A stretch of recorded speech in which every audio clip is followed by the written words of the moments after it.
નમસ્તે વિદ્યાર્થી મિત્રો, આપણે ગયા લેક્ચરની અંદર બધા સમુદાય અને વર્ગના લક્ષણો જોયા હતા. ત્યાર પછી જે વચ્ચે એક ટોપિક આપણા સ્માર્ટ બોર્ડની અંદર સેવ થવા ન થવાને કારણે જે બાકી રહી ગયો હતા એ આપણે જોઈએ, જેમાં સમમિતિ, સિમેટ્રી. તો સમમિતિ કોને કહેવાય? સમમિતિ એટલે શું? આમ તો આપણે બધા લક્ષણોની અંદર જ્યારે આવતું ત્યારે કહેતા હતા જ, એટલે તમને આમ મોટે ભાગે તો ખ્યાલ જ છે.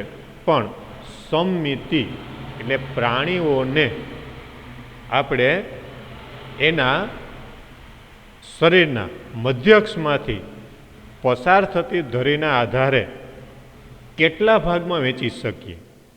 2 ભાગમાં વહેંચી શકાય, 2 કરતાં વધારે ભાગોની અંદર વહેંચી શકાય કે ન વેચી શકાય, એને સમમિતિ કહેવાય. પ્રાણીઓના શરીરને આપણે કઈ રીતે વેચી શકીએ? આપણે વચ્ચેથી વેચીએ તો એના 2 સરખા ભાગ પડે, કેટલાકના 2 કરતાં વધારે આવા સરખા ભાગ પડતા હોય, એટલે કે લંબઅક્ષ ધરીએથી 2 સરખા ભાગ પડે. ઘણી વખત આપણે એને લંબઅક્ષ ધરીમાંથી એને આપણે કોઈ પણ રીતે 2 ભાગ પાડી શકીએ. કોઈ પણ ભાગમાંથી લઈએ તો એના 2 ભાગ પડે. દાખલા તરીકે આપણે દ્વિપાર્શ્વ સમમિતિમાં જે અહીંયા કરચલાની આકૃતિ છે એને આપણે જોઈએ તો જો અહીંથી એને આપણે 2 સરખા ભાગની અંદર આ વેચીએ તો આ રીતે ડાબી અને જમણી બાજુના ભાગની અંદર આપણને બધા અંગો છે એ સામસામે એક જ સરખા ગોઠવાયેલા જોવા મળે. જે અંગ ડાબી બાજુ છે એ જમણી બાજુ આવેલું છે. એ જ રીતે એના ઉપાંગોની રચના, એ રીતે શરીરના આંતરિક અંગોની જે ગોઠવણી છે એ પણ એ જ રીતે થયેલી હોય. તો આ પ્રકારની જે રચના છે એને આપણે આ રીતે સમમિતિ એમ કહી શકીએ. એને આપણે સમમિતિ એમ કહેવાય. અને આ પ્રકારની જે સમમિતિ છે એ અલગ અલગ પ્રકારના જે પ્રાણીઓ છે એની અંદર વિશેષતા ધરાવતી હોય, અલગ અલગ પ્રકારની જોવા મળે. અલગ અલગ પ્રાણીઓની અંદર આવી સમમિતિની જે રચના છે એ આપણને વિશેષતા ધરાવતી અને અલગ અલગ જોવા મળતી હોય. તો આવા પ્રકારની જે આવી સમમિતિ છે એમાં પહેલો પ્રકાર અસમમિતિ. સમમિતિ જેને સિમેટ્રી કહે, અસમમિતિ. તો અસમમિતિ એ એનો આ પહેલો પ્રકાર છે કે જેમાં વાદળીઓ જે છે મુખ્યત્વે અસમમિતિય રચના ધરાવે છે. વાદળીઓ જેને આપણે સછિદ્ર સમુદાયના પ્રાણીઓ કહીએ છીએ ને, એ જે વાદળીઓ છે એ કેવી રચના ધરાવે છે? તો કે મુખ્યત્વે અસમમિતિય રચના ધરાવે છે. એટલે કે જો આપણે એને મધ્ય અક્ષમાંથી પસાર થતી ધરીથી સરખા ભાગ પાડીએ તો એના શરીરને કોઈ સરખા ભાગમાં વિભાજિત કરી શકાતું નથી. મધ્યક્ષમાંથી પસાર થતી ધરી પ્રાણી શરીરને સરખા ભાગોમાં વિભાજિત ન કરે તો એને અસમમિતિ કહેવાય. આપણે કોઈ પણ પ્રાણીને લઈએ અને એને જો એના મધ્ય ભાગથી વિભાજિત કરીએ તો આપણને આવા પ્રાણીઓનું શરીર છે એ કોઈ સરખા ભાગોમાં વિભાજિત થયેલું જોવા મળશે નહીં. તો આવા પ્રકારની સમમિતિને આપણે અસમમિતિ કહીએ છીએ. અને આવી અસમમિતિના ઉદાહરણ તરીકે આપણે જે જોયા કે વાદળી જેવા, એટલે કે સછિદ્ર સમુદાયના પ્રાણીઓ. એ જ રીતે બીજો પ્રકાર જેને આપણે અર્ય સમમિતિ કહીએ, તો આવી અર્ય સમમિતિ, રેડિયલ સિમેટ્રી.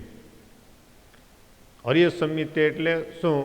તો કે પ્રાણી શરીરના મધ્ય અક્ષમાંથી પસાર થતી કોઈ પણ એક ધરી શરીરને 2 સરખા ભાગોમાં વિભાજિત કરે.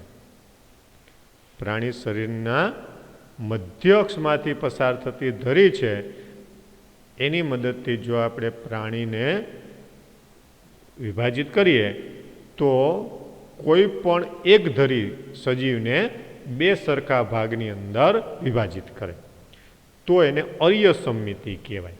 અને આવી અરીય સમમિતિના ઉદાહરણ તરીકે આપણને અહીંયા જે આ પ્રાણી આપેલું છે એટલે કે હાઇડ્રા નામનું પ્રાણી છે, એને જો આપણે લેશું તો આપણને એનો ખ્યાલ આવશે કે જો અહીંથી આ પ્રાણીને આપણે આ રીતે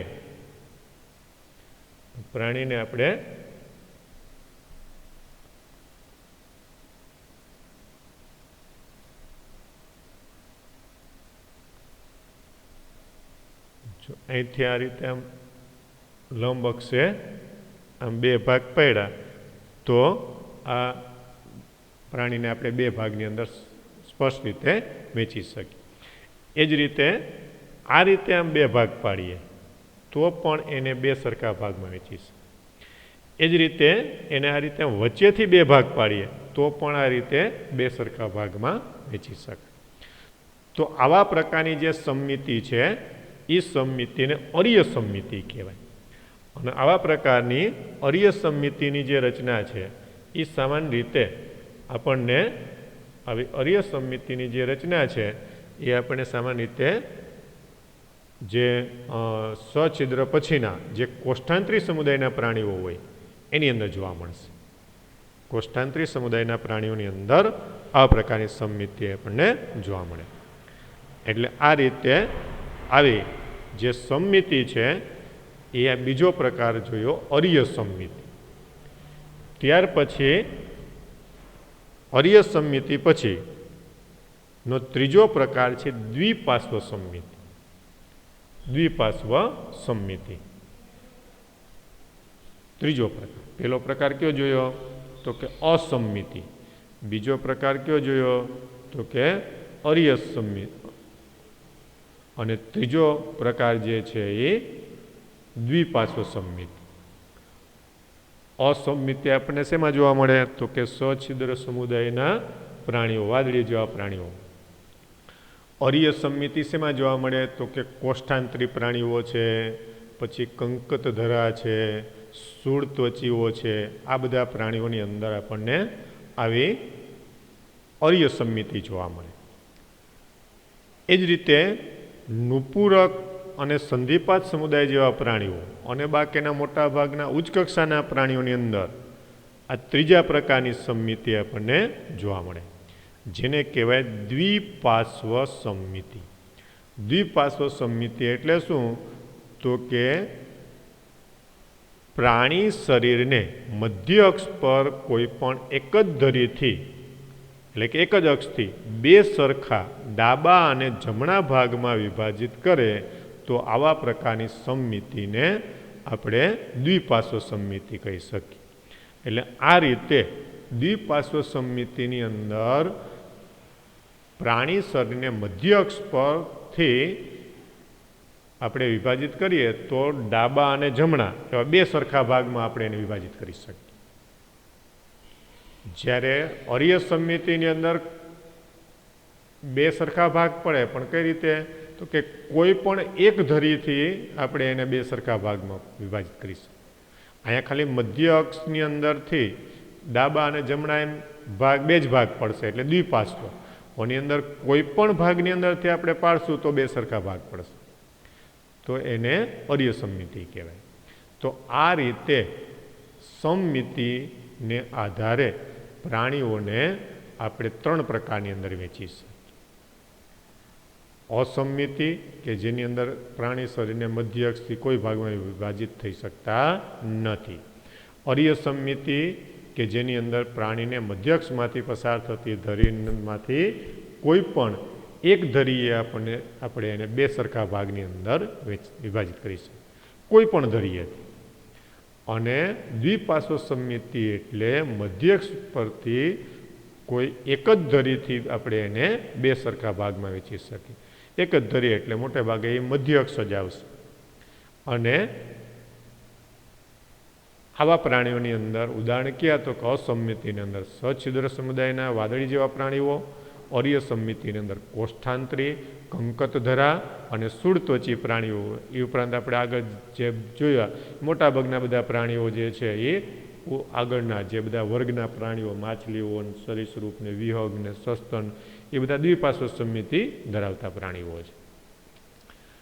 અને આ રીતે આવા 3 ભાગ જે છે એ એની સંમિતિના આધારે પડશે. ત્યાર પછી દ્વિગર્ભસ્તરીય અને ત્રિગર્ભસ્તરીય આયોજન. ગર્ભસ્તરીય આયોજનના આધારે પ્રાણીઓના પ્રકાર, ગર્ભસ્તરોના આધારે. તો પ્રાણી શરીરના વિકાસ દરમિયાન નિર્માણ થતા જે ગર્ભસ્તરો છે એના આધારે આપણે પ્રાણીઓને કઈ રીતે વિભાજિત કરી શકીએ. તો પહેલાં તો ગર્ભસ્તરો એટલે શું? ગર્ભસ્તરો કોને કહેવાય? ગર્ભસ્તરો એટલે શું અને આવા ગર્ભસ્તરો કોને કહેવાય? તો ગર્ભસ્તર એટલે શું? તો કે જ્યારે કોઈ પણ પ્રાણીઓ છે એના ફલિતાંડનો વિકાસ થાય. ફલિતાંડનો વિકાસ થાય. ફલિતાંડ કઈ રીતે બને? તો આપણે જાણીએ છીએ કે શુક્રકોષ અને અંડકોષ ભેગા મળી અને ફલિતાંડ બને. પછી આ ફલિતાંડનું વિભાજન થાય. ફલિતાંડનું વિભાજન થાય અને એમાંથી ફલિતાંડનું વિભાજન થાય અને એમાંથી પ્રાણીનો ગર્ભ વિકાસ શરૂ થાય. હવે ફલિતાંડ એક જ કોષનું બનેલું હોય, પછી એની અંદરથી અસંખ્ય કોષો બને. આવા ફલિતાંડની અંદરથી બનતા આવા કોષોની સંખ્યા વધતી જાય. 1માંથી 2, 2માંથી 4, 4માંથી 8, 8માંથી 16, 16માંથી 32, એ રીતે કોષોની સંખ્યા જેમ જેમ વધતી જાય એમ આવા પ્રકારના પ્રાણીઓની અંદર કોષો ચોક્કસ સ્તરોની અંદર ગોઠવાય. કોષોના ચોક્કસ સ્તરો પડે, એને કહેવાય ગર્ભસ્તરો. અને આવા ગર્ભસ્તરોનું જે આયોજન છે એને ગર્ભસ્તરીય આયોજન કહેવાય. ખ્યાલ આવ્યો? ગર્ભસ્તરીય આયોજન એટલે શું? તો કે ફલિતાંડનું વિભાજન થઈ અને કોષોની સંખ્યા જેમ જેમ વધતી જાય એમ આવા જે કોષો છે એ ચોક્કસ પ્રકારના સ્તરો સ્વરૂપમાં ફેરવાય. અને આવા ગર્ભના કોષો જે સ્તરો સ્વરૂપમાં ફેરવાય એને ગર્ભસ્તરો કહેવાય. અને આવા પ્રકારના આયોજનને ગર્ભસ્તરીય આયોજન કહેવાય.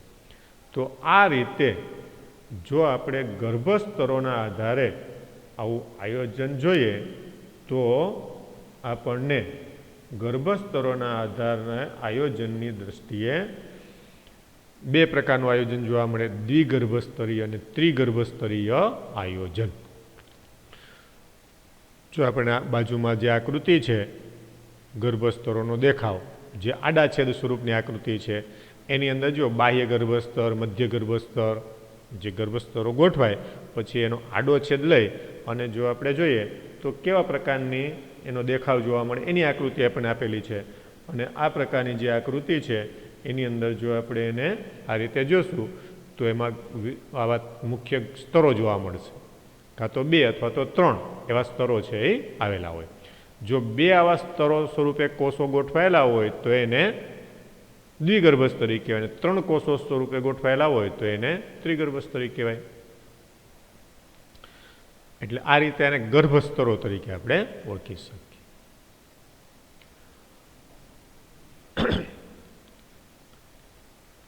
હવે દ્વિગર્ભસ્તરીય અને ત્રિગર્ભસ્તરીય કોને કહેવાય અને એની અંદર કયા પ્રાણીઓનો સમાવેશ થાય?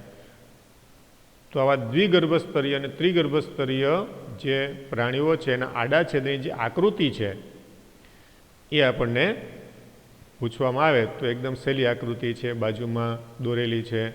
એ જ રીતે આપણે બુકની અંદર આકૃતિ દોરેલી છે એ જ પ્રમાણે આપણે આકૃતિ દોરવાની.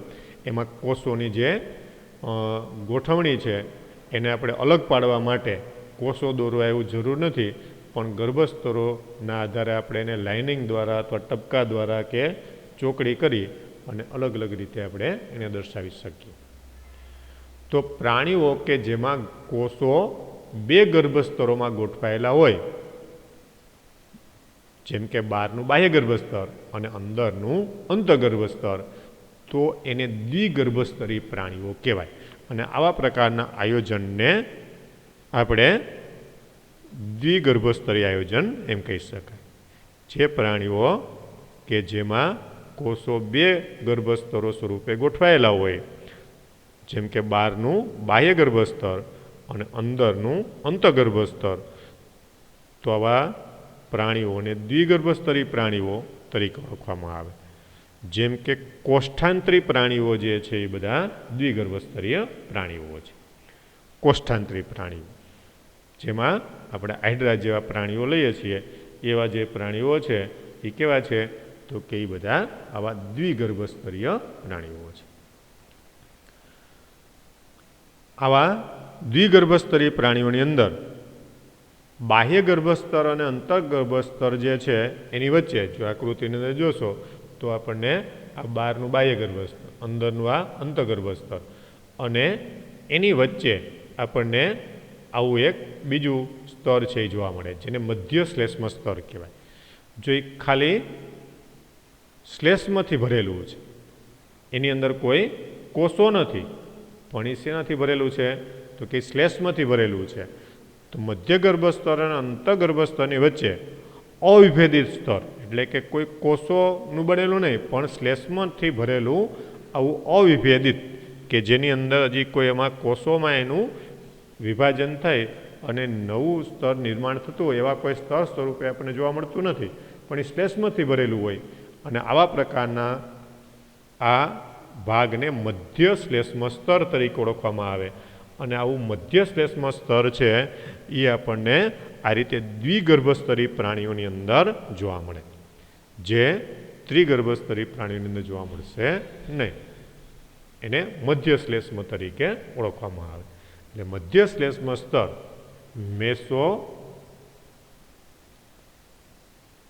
મધ્ય શ્લેષ્મ સ્તર જે આપણને દ્વિગર્ભસ્તરી પ્રાણીઓની અંદર જોવા મળે, આ મધ્ય શ્લેષ્મ સ્તર છે એ શું છે? તો કે મધ્ય શ્લેષ્મ સ્તર જે છે એ દ્વિગર્ભસ્તરી પ્રાણીઓની અંદર આવેલું બાહ્ય અને અંતઃગર્ભસ્તર વચ્ચેનું શ્લેષ્મનું આવરણ છે. એટલે આવા દ્વિગર્ભસ્તરી પ્રાણીઓ. એ રીતે ત્રિગર્ભસ્તરી પ્રાણીઓ, તો ત્રિગર્ભસ્તરી પ્રાણીઓ કોને કહેવાય અને એની અંદર કયા પ્રાણીઓનો સમાવેશ થાય? કે જે પ્રાણીઓમાં વિકાસ પામતો ભ્રૂણ, જે પ્રાણીઓમાં વિકાસ પામતો ભ્રૂણ એ બાહ્ય ગર્ભસ્તર અને અંતઃગર્ભસ્તર એની વચ્ચે જો ત્રીજું ગર્ભસ્તર એટલે કે મધ્ય ગર્ભસ્તર ધરાવે, તો આવા પ્રાણીઓને ત્રિગર્ભસ્તરી પ્રાણીઓ કહેવાય. એટલે કે એની અંદર ત્રણેય ગર્ભસ્તરો વિકસિત જોવા મળે: બાહ્ય ગર્ભસ્તર, મધ્ય ગર્ભસ્તર અને અંતઃગર્ભસ્તર. બાહ્ય ગર્ભસ્તર સૌથી બહારની બાજુ આવેલું હોય, મધ્ય ગર્ભસ્તર છે એ વચ્ચે હોય અને અંતઃગર્ભસ્તર છે એ સૌથી અંદરની બાજુ આવેલું હોય. એટલે જો આવા ત્રણેય ગર્ભસ્તરો જે છે એ સ્પષ્ટ રીતે જોવા મળે તો એને ત્રિગર્ભસ્તરીય પ્રાણીઓ કહેવાય. આવા ત્રિગર્ભસ્તરી પ્રાણીઓની અંદર કયા પ્રાણીઓ આવશે? તો કે જેમાં પૃથુકૃમિ સમુદાયથી શરૂ કરી અને મેરુદંડી સુધીના બધા જ પ્રાણીઓ આવે. એટલે કે જે આપણે આગળ જોઈએ ને, કોષ્ઠાંતરી સિવાયના બધા પ્રાણીઓ છે ત્રિગર્ભસ્તરી કહેવાય. કોષ્ઠાંતરી પછીના બધા જ પ્રાણીઓ. એ કોષ્ઠાંતરી જે પ્રાણીઓ છે એ દ્વિગર્ભસ્તરીય છે, બાકીના બધા ત્રિગર્ભસ્તરીય છે, જેની અંદર સ્પષ્ટ રીતે ત્રણ ગર્ભસ્તરો આપણને જોવા મળે છે. તો આ રીતે ગર્ભસ્તરોના આધારે વિવિધ પ્રકારના જે પ્રાણીઓ છે એને આપણે અલગ અલગ આવા વિભાગની અંદર વહેંચી શકીએ. તો આ રીતે જે સમમિતિ અને ગર્ભસ્તરો કે જે આપણે અહીંયા આ બંને જે ટોપિક છે એ વચ્ચે રહી ગયા હતા, સેવ થયા નહોતા એને કારણે જે રહી ગયા હતા એ આપણે જોઈએ. તો બધાને ખ્યાલ આવી ગયો હશે આમ તો કે અલગ અલગ રીતે આપણે વ્યાખ્યાઓ આપતા હતા એની અંદર આ બધી માહિતી આવી ગઈ હતી, પણ છતાં પણ આપણે એને પાછી ફરીથી લઈ લીધી. અને હવે આપણે અહીંયા જે સ્વાધ્યાયના જે પ્રશ્નો છે એ પ્રશ્નોને આપણે લેવાના છે. કે સ્વાધ્યાયની અંદર જે આપણે પ્રશ્નો આપેલા છે એ બધા પ્રશ્નો જે છે એ હવે આપણે એક પછી એક લેતા જઈએ, કે જેથી કરીને સ્વાધ્યાયના કોઈ પ્રશ્નો સીધા જ મોટે ભાગે આપણી પરીક્ષાની અંદર જે લોકલ પરીક્ષાઓ હોય એની અંદર પૂછાતા હોય, અને ઘણી વખત આવા સ્વાધ્યાયના જે પ્રશ્નો છે એ આપણી જે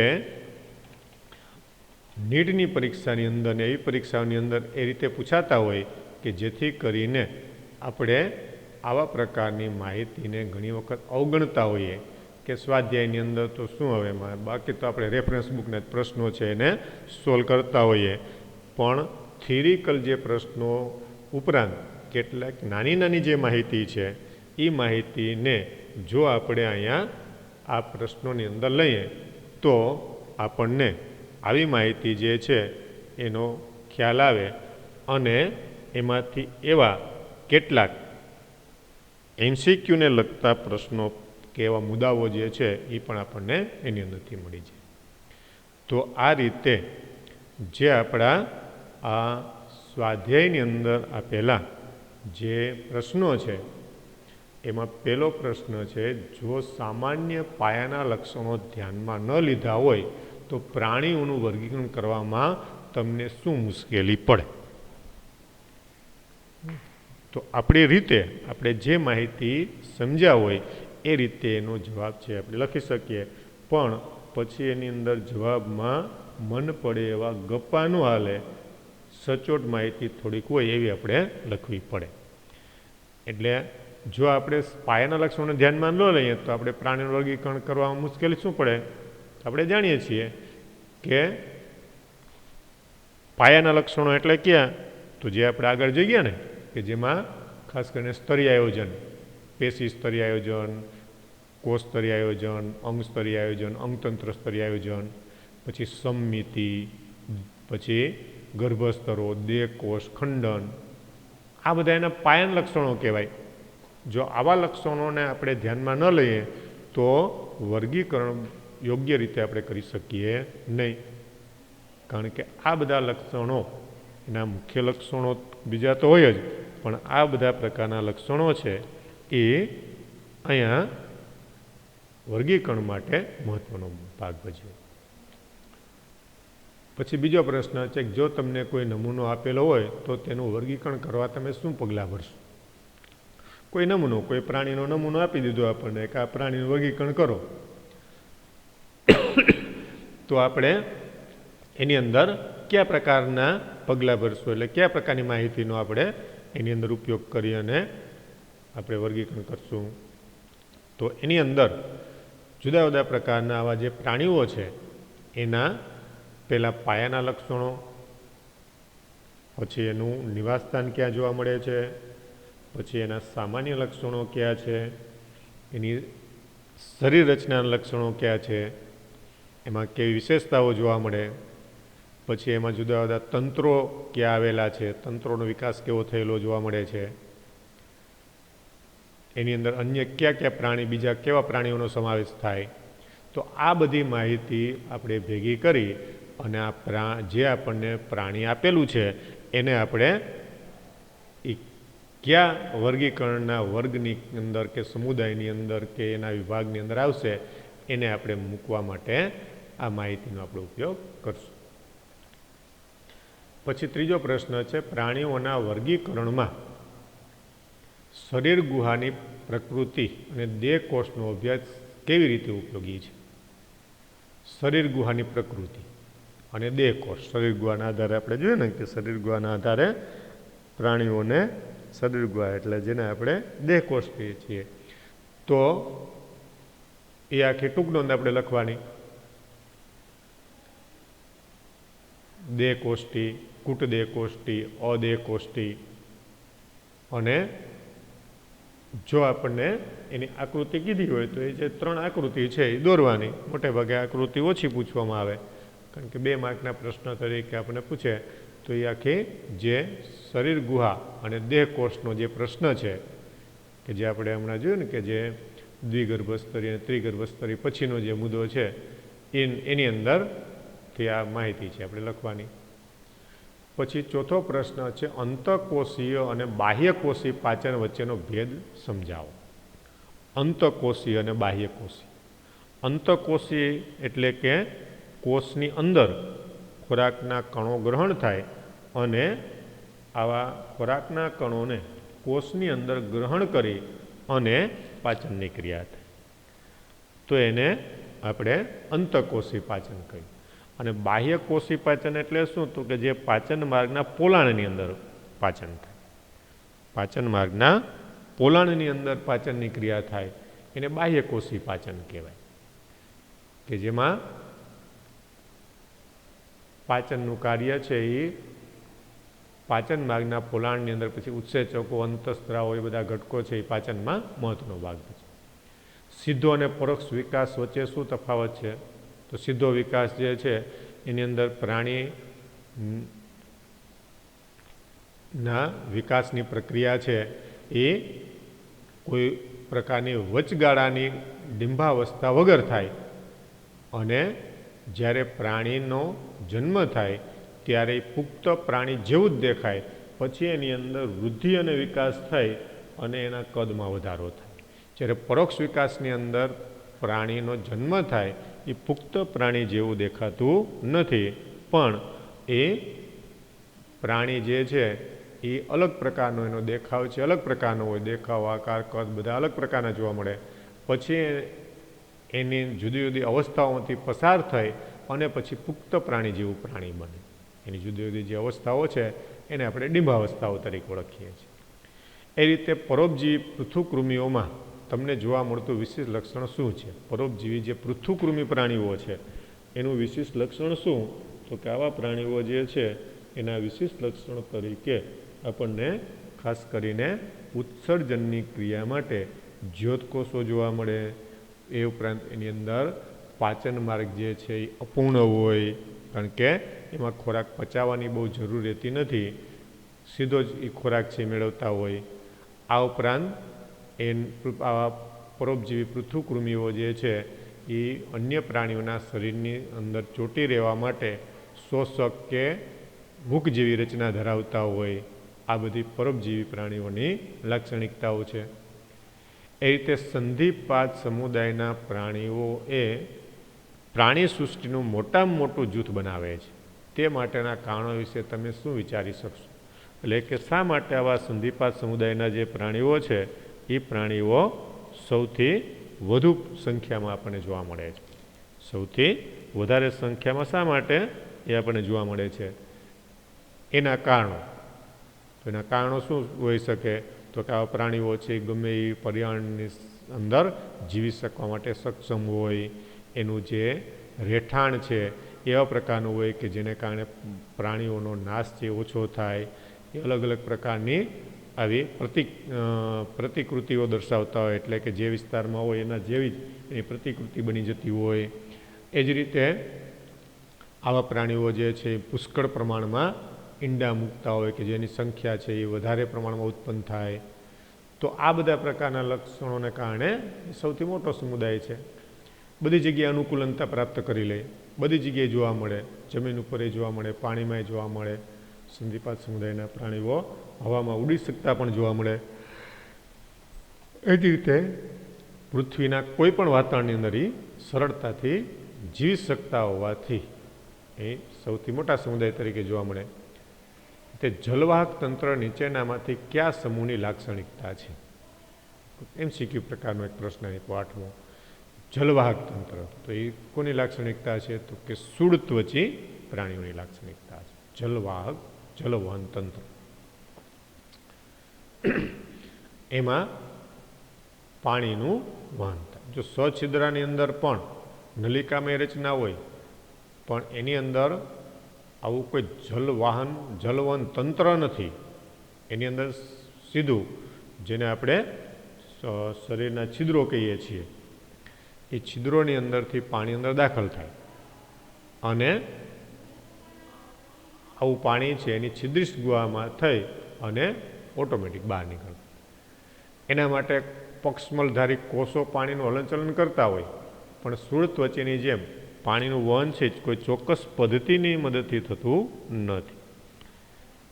એ રીતે બધા પૃષ્ઠવંશીઓ મેરુદંડી છે, પરંતુ બધા મેરુદંડીઓ પૃષ્ઠવંશી નથી. આ વાક્યને ન્યાય આપો, એટલે કે એની આપણે ટૂંકમાં સમજૂતી આપવાની છે કે બધા પૃષ્ઠવંશીઓ મેરુદંડી છે, એટલે બધા પૃષ્ઠવંશી પ્રાણીઓ જે છે એમાં મેરુદંડ જોવા મળે છે, એટલે મેરુદંડી છે.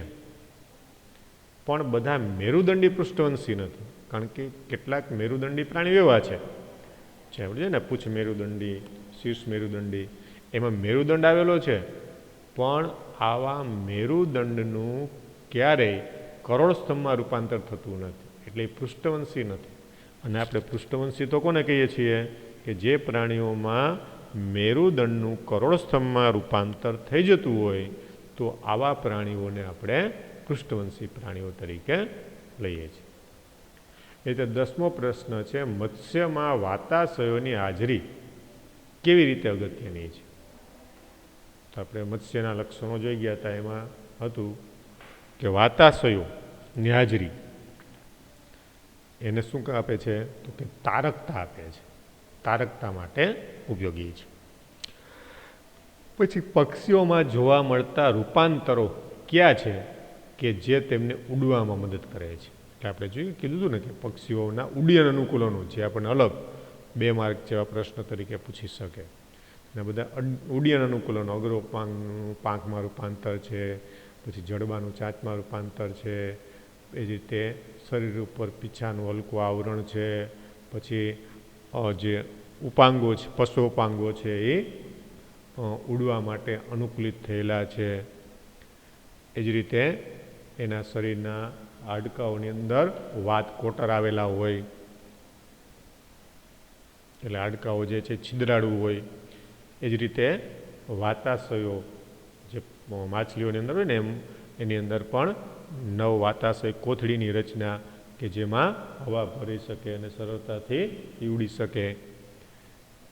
એ રીતે જે આપણે ટેક્સ્ટ બુકમાં નથી આપ્યા એ લક્ષણો પણ આપણે કીધા હતા તમને કે મૂત્રાશયની કોથળીનો અભાવ, માદા પક્ષીની અંદર એક જ અંડપીંડ અને અંડવાહિની, તો આ બધા એના ઉડ્ડયન અનુકૂલનો છે. એ રીતે 12મો પ્રશ્ન છે, અંડપ્રસવી દ્વારા મુકાતા ઈંડા કે અપત્ય પ્રસવી દ્વારા જન્માવાતા બાળ સજીવની સંખ્યા સરખી હોય છે, શા માટે? અંડપ્રસવી દ્વારા મુકાતા ઈંડા, અંડપ્રસવી જે ઈંડા મૂકે કે અપત્ય પ્રસવી દ્વારા જે બચ્ચાને જન્મ આપવામાં આવે એની સંખ્યા સરખી હોય? તો સરખી હોતી નથી. ખાસ કરીને અંડપ્રસવી પ્રાણીઓ જે છે એ મોટા ભાગના અંડપ્રસવી પ્રાણીઓ એવા છે કે જે વધુ સંખ્યામાં ઈંડા મૂકે છે. મોટા ભાગના અંડપ્રસવી પ્રાણીઓ જે છે એ એવા છે કે જે વધુ સંખ્યામાં ઈંડા મૂકે. પણ અપત્ય પ્રસવી જે પ્રાણીઓ છે એમાં અમુક જ પ્રાણીઓ એવા હોય કે જે એક કરતાં વધારે બચ્ચાને જન્મ આપતા હોય. મોટે ભાગે એ 1-2 બચ્ચાને જ 2 કે 3 બચ્ચાને જે જન્મ આપતા હોય છે. એનું કારણ શું? તો કે અંડપ્રસવી પ્રાણીઓ જે ઈંડા મૂકે એ ઈંડાનો નાશ થવાની સંભાવના વધી જાય. ઈંડાનો નાશ થવાની સંભાવના છે વધી જશે, જેને કારણે એને વધારે ઈંડા મૂકવા જરૂરી છે. જ્યારે અપત્ય પ્રસવી પ્રાણીઓ છે એ વિકસિત બચ્ચાને જન્મ આપે, એટલે વિકસિત બચ્ચાનું પાછું એ રીતે રક્ષણ કરશે અને એને કારણે એને પૂરતું રક્ષણ મળી રહેશે, એટલે એનો નાશ થવાની સંભાવના ઓછી છે. એટલા માટે આપણે એમ કહી શકીએ કે અંડપ્રસવી દ્વારા મુકાતા ઈંડા કે અપત્ય પ્રસવી દ્વારા જન્મતા બાળ સજીવોની સંખ્યા છે સરખી હોતી નથી, પણ અલગ અલગ હોય છે. એ જ રીતે 13મો પ્રશ્ન,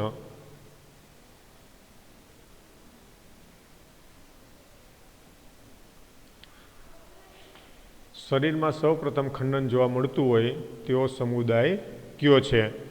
જે આપણને MCQ પ્રકારનો પ્રશ્ન આપેલો. ખંડન એટલે સંપૂર્ણ જે સમખંડતા આપણને જોવા મળતી હોય એવા પ્રકારનો સમુદાય છે એ નુપૂરક સમુદાય છે. પછી 14મા પ્રશ્નની અંદર જોડકા આપણને આપેલા છે. ઝાલર ઢાંકણ જે આપણને અસ્થિમત્સ્યની અંદર જોવા મળે. ઝાલર ઢાંકણ અસ્થિમત્સ્ય. અભિચરણ છે એ આપણને નુપૂરક સમુદાયના પ્રાણીઓની અંદર જોવા મળશે. પછી ભીંગડા સરીસૃપ પ્રાણીઓનું લક્ષણ છે. કંકત તકતીઓ જે કંકત નામના પ્રાણીઓની અંદર જોવા મળે. એ જ રીતે રેત્રિકા જે મૃદુકાય સમુદાયના પ્રાણીઓની અંદર રેત્રિકા આવેલી હોય એના મુખની અંદર, જે ખોરાકને ભૂકો કરવા માટે ઉપયોગી છે. એ રીતે રૂવાટી અને વાળ જે સસ્તન પ્રાણીઓનું લક્ષણ છે. એ રીતે કોલર કોષો જે સછિદ્ર સમુદાયના પ્રાણી લક્ષણ છે. અને ઝાલર ફાટો જે ચુસમુખા અને કાસ્થિમત્સ્યનું લક્ષણ છે. એટલે આ રીતે આ જે જોડકા છે એને આપણે આ રીતે જોડી દેવાના કે જેને કારણે જો એનું લાક્ષણિકતા થઈ ગઈ. આ બધી કોલમ એની અંદર આપણે લાક્ષણિકતા આપેલી છે અને કોલમ 2ની અંદર એ પ્રાણીનો સમુદાય અથવા તો એનો વર્ગ છે આપેલો છે એને આપણે એની સાથે જોડી દેવાને. એ રીતે 15મો છેલ્લો પ્રશ્ન છે. કેટલાક પ્રાણીઓની યાદી તૈયાર કરો કે જે મનુષ્ય પર પરોપજીવી તરીકે જોવા મળતા હોય. મનુષ્ય ઉપર પરોપજીવી તરીકે રહેતા હોય એવા પ્રકારના પ્રાણીઓ, ખાસ કરીને જે મનુષ્યની ઉપર એટલે બહારથી, અંદરથી નહીં, મનુષ્ય પર પરોપજીવી, મનુષ્ય પર એમ આપેલું છે એટલે કે એની બહારથી અથવા અંદરથી હોય તો અંત પરોપજીવી, અને બે જો આપણે લેવા હોય તો અંત અને બાહ્ય બે પરોપજીવી કહેવાય. જેમાં અંત પરોપજીવી તરીકે આપણે જોઈએ તો કરમિયા છે, પછી જે બધા અલગ પ્રકારના કૃમિઓ છે, એવા બધા પ્રાણીઓ આવશે. અને બહારથી જોવા મળતા હોય તો પરોપજીવી તરીકે મચ્છર છે, પછી ચાચળ, માકડ, જૂ, આ બધા પ્રાણીઓ છે એ આ બધા પરોપજીવી પ્રાણીઓ તરીકે આપણને જોવા મળે. એટલે અહીંયા આ જે ચેપ્ટર છે એ પૂરું થાય છે. આપણે વર્ગીકરણના આ રીતે બધા ચેપ્ટર છે એ અહીંયા પૂરા થયા. 4 ચેપ્ટર છે. પહેલાં જે સામાન્ય વર્ગીકરણની બધી માહિતી આપેલી પહેલાં અને બીજા ચેપ્ટરની અંદર, ત્રીજા અને ચોથા ચેપ્ટરની અંદર અનુક્રમે વનસ્પતિનું વર્ગીકરણ અને પ્રાણીઓનું વર્ગીકરણ, એ રીતે બંને આવા સજીવોનું વર્ગીકરણ આપણને આપેલું છે. અને એ રીતે આપણે આવા વર્ગીકરણની અંદર જોવા મળતા બધા જે પ્રાણીઓ છે એની માહિતી જે છે એ આપણે અહીંયા જોઈ.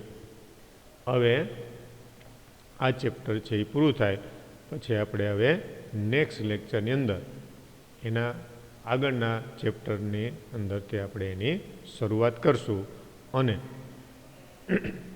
એના વિશેની માહિતી આપણે જોઈશું. તો આ ચેપ્ટરની અંદર જે કંઈ માહિતી આપણે ભણ્યા છીએ, જે બધી વિગત છે આપણને આપેલી છે વર્ગીકરણની અંદર, વર્ગીકરણ જે છે એવા પ્રકારના બધા એના પ્રશ્નો છે, કેવા પ્રકારની માહિતી એની અંદર આપણને આપેલી છે કે જે આપણે આગળ એનો અભ્યાસ માટે એટલો બધો ઉપયોગ કર્યો હોતો નથી, કે એની અંદર આપણે એટલી બધી ગંભીરતા રાખી હોતી નથી. જ્યારે બાકીના પ્રકાશ સંશ્લેષણ, શ્વસન હોય કે આપણા શરીરના તંત્રો હોય કે પછી કોઈ પ્રોટીન, કાર્બોહાઈડ્રેટ, લિપિડની માહિતી હોય કે પછી કોઈ જનીન વિદ્યાની માહિતી હોય કે અન્ય પર્યાવરણની માહિતી હોય, જે આપણને સામાન્ય રીતે આ વર્ગીકરણ કરતાં યાદ રાખવામાં અને અન્ય રીતે પણ સહેલી પડે. આ માહિતી અઘરી નથી, પણ આપણે એને વારંવાર રિવિઝન કરવું પડે. એને જો આપણે વારંવાર રિવિઝન કરીએ અને વારંવાર જો આપણે એનો ઉપયોગ કરશું તો આ બધી માહિતી જે છે એ આપણે સરળતાથી ઉપયોગમાં લઈ શકશું. સરળતાથી આપણે આ બધી માહિતીને યાદ રાખી શકશું. સરળતાથી આપણે જે થિયરીની પરીક્ષા છે એની અંદર આપણે લખી શકશું અને સરળતાથી આપણી નીટ અને ગુજકેટની જે પરીક્ષાઓ છે એની અંદર પણ આપણે એનો ઉપયોગ છે કરી શકશું.